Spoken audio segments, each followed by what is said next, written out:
చందమామ కథ 1116. విజయనగరం జమీందారు పరంధామయ్యకు తాను జమీందారుననే గర్వం ఎక్కువ. ఆ గర్వంతో తన దగ్గరకు వచ్చేవారిని చాలా నిర్లక్ష్యంగా చూసేవాడు. ఒకసారి అతని దగ్గరికి భగవాన్లు అనే హరికథ భాగవతారు వచ్చి, మీ ఊర్లో హరికథకు ఏర్పాటు చేయించండి అని వేడుకున్నాడు. పరంధామయ్య వెంటనే, నీవు హరికథకు పారితోషికం ఎంత తీసుకుంటావేంటి అని అడిగాడు. దానికి భగవాన్లు, సాధారణంగా అందరూ 116 ఇస్తారు, మీకు తోచినంత ఇవ్వండి అన్నాడు. పరంధామయ్యకు ఎలాగైనా భగవానుని ఆట పట్టించాలి అనిపించింది. వెంటనే, నేను నీకు 1116 ఇస్తాను, ఒప్పుకుంటావా అన్నాడు. దానికి భగవాన్లు ఎంతో సంబరపడిపోయాడు. ధర్మప్రభువులు అంతకన్నానా అని తన అంగీకారాన్ని తెలిపాడు. అలా నోటుతో ఒప్పుకుంటే చాలదు, పెద్దల సమక్షంలో నోటు రాసుకుందాం అని చెప్పాడు పరంధామయ్య.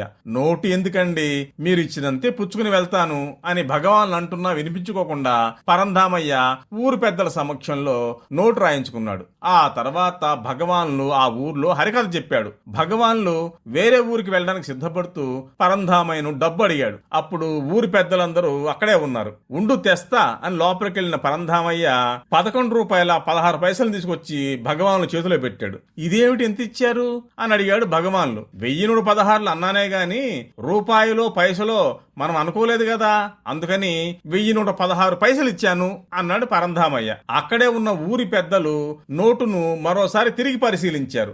ఎక్కడ 1116 రూపాయలు అని లేదు. భగవాన్లు ఒక్క క్షణం నిర్ఘాంతపోయాడు. తర్వాత తేరుకొని, అయ్యా మీరన్నట్టు నేను పైసలు అడుగుతున్నాను, 1116 పైసలు అంటే 1000 పైసలని 116తో హెచ్చవేయాలన్నమాట. అంటే అక్షరాల 1160 రూపాయలు అన్నాడు. పెద్దలందరూ అవునవును అన్నారు. పరంధామయ్యకు అంత డబ్బు ఇవ్వక తప్పింది కాదు. పరంధామయ్య ఎదుటివారి మాటల్లో దొర్లిన చిన్న పొరపాటుని పట్టుకుని మోసగిద్దామనుకొని తానే పరిహారం చెల్లించుకున్నాడు. ఇక జీవితంలో మళ్లీ అటువంటి తప్పులు ఎప్పుడూ అతడు చేయలేదు.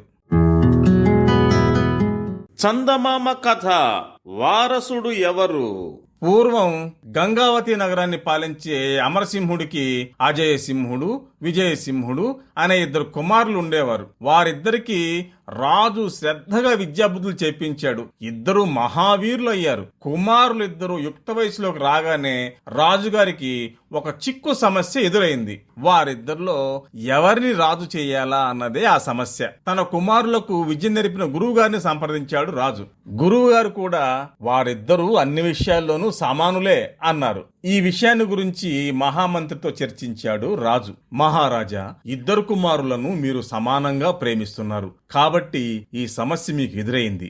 వారిలో ఎవరు మిమ్మల్ని ఎక్కువగా ప్రేమిస్తున్నారో పరీక్షించినట్టయితే ఈ సమస్య పరిష్కారం అయిపోతుంది అన్నాడు మహామంత్రి.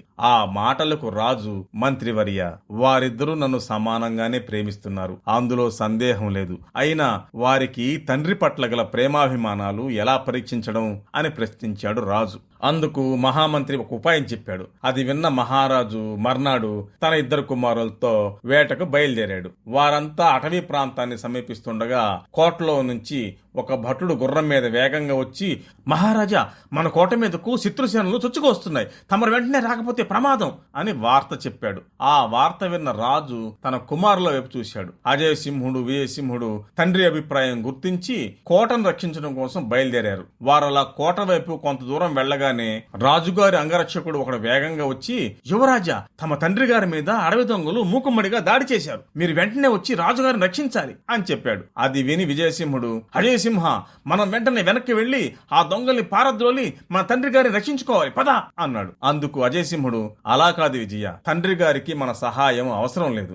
ఉన్న సైన్యంతోనే మన తండ్రి గారు ఆ దొండగుల్ని పారద్రోలగలరు. ఆయనకు ఆ పరాక్రమం ఉంది. కానీ కోటను శత్రువుల దాడి నుంచి రక్షించాలి. శత్రు సేనలను తరిమి కొట్టకపోతే మన రాజ్య స్వాతంత్ర్యానికి, ప్రజానికానికి కూడా ప్రమాదం తప్పదు. కాబట్టి కోట వైపు వెళ్లడమే మన తక్షణ కర్తవ్యం అన్నాడు. అందుకు విజయసింహుడు అంగీకరించక తండ్రి గారికి సహాయం చేయడం కోసం అడవి వైపుకు తన అశ్వాన్ని మరలించాడు. కానీ అడవికి వెళ్లేటప్పటికి దొంగ జాడ కనిపించలేదు. రాజుగారు మంత్రితో ఏదో నవ్వుతూ మాట్లాడుతున్నారు. అక్కడ కోటకు వెళ్లిన అజయసింహుడికి శత్రువులు వచ్చిన సూచనలు ఏమీ కనిపించక వార్త తెచ్చిన భటుణ్ణి అడిగాడు. అదంతా వట్టిదని మహారాజు మహారాజు గారి ఆజ్ఞ ప్రకారం అలా చెప్పానని ఆ భటుడు వివరించాడు. ఆ మర్నాడు మహారాజు మంత్రితో ఇప్పుడేమంటారు అన్నాడు. అందుకు మంత్రి, రాజా, మీ ఇద్దరు కుమారుల్లో విజయసింహుడే మిమ్మల్ని ఎక్కువగా ప్రేమిస్తున్నాడు. అందువల్ల తమ తర్వాత సింహాసనానికి అతడే అర్హుడు అని తన నిర్ణయాన్ని చెప్పాడు. అందుకు రాజు నవ్వుతూ, మంత్రివర్య, మీ అభిప్రాయంతో నేను ఏకీభవించను. అజయ సింహుడు కూడా